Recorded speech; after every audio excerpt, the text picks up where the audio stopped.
A paz do Senhor. Eu vou começar lendo na palavra de Deus, no livro de Números, capítulo 35, versículo 11.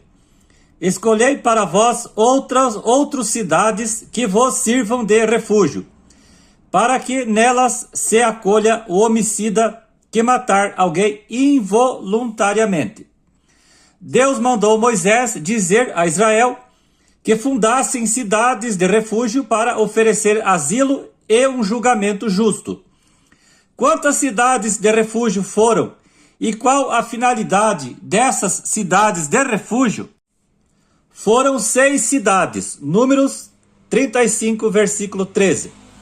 As cidades eram Quedes, Siquém, Hebron, Golã, Ramote e Bezer. 3 cidades deveriam ficar ao lado do Rio Jordão, ou seja, fora da terra de Canaã, e as outras 3 cidades deveriam ser na terra de Canaã. Números capítulo 35, versículo 14.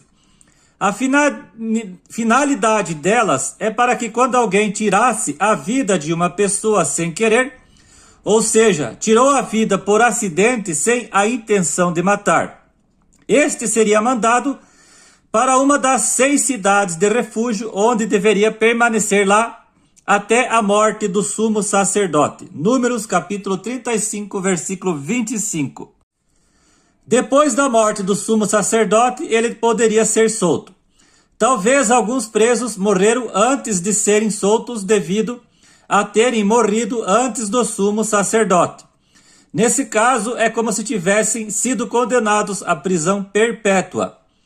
E se tal pessoa fosse presa hoje e amanhã morresse o sumo sacerdote, então ela deveria ser solta?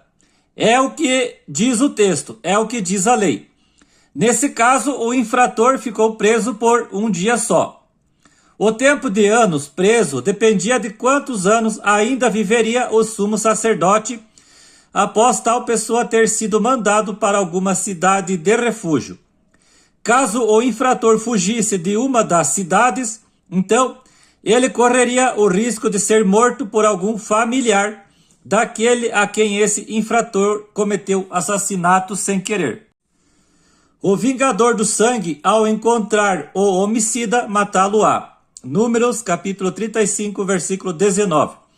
E esse vingador não seria punido se achasse o culpado fora dos limites das cidades. Números capítulo 35, versículo 27. As cidades eram para proteger o culpado de ser morto antes de ser julgado e também para ele não ser injustiçado, ou seja, para ele não pagar por algo que ele não cometeu. Números capítulo 35, versículo 12. Muita gente ficou presa por anos por algo que nunca cometeram. Isso eu estou falando a respeito dos nossos tempos, não do Antigo Testamento. Ou seja, foram injustiçados. Eles eram inocentes. Com certeza também muita gente foi condenado à pena de morte por algo que nunca fizeram. Agora, se o homicida tirasse a vida de alguém propositalmente, então a sentença seria a pena de morte, olho por olho e dente por dente. Êxodo capítulo 21, versículo 24.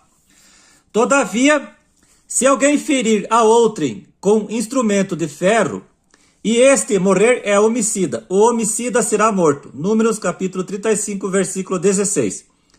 Todo aquele que matar a outrem será morto conforme o depoimento das testemunhas. Mas uma só testemunha não deporia contra alguém para que morra. Números capítulo 35, versículo 30. Resgate não deveria ser aceito pela vida do homicida. Nada de fiança. Números capítulo 35, versículo 31. As cidades de refúgio representavam também um ato de misericórdia divina. Essas cidades de refúgio também nos trazem uma lição espiritual. Cristo como nosso refúgio. As cidades de refúgio são vistas como um tipo de Cristo e sua igreja, oferecendo segurança e perdão aos pecadores que fogem da condenação. A liberdade só vinha com a morte do sumo sacerdote, que era um tipo de Cristo, simbolizando a libertação final do pecado e da culpa através do sangue de Jesus derramado na cruz do Calvário. Havia saídas temporárias nas cidades de refúgio? Lógico que não. O culpado deveria permanecer na cidade de refúgio até a morte do sumo sacerdote. Por isso sou contra as saídas temporárias nos dias de hoje, pois nem todos os presos voltam para a prisão e alguns ainda cometem outros novos crimes.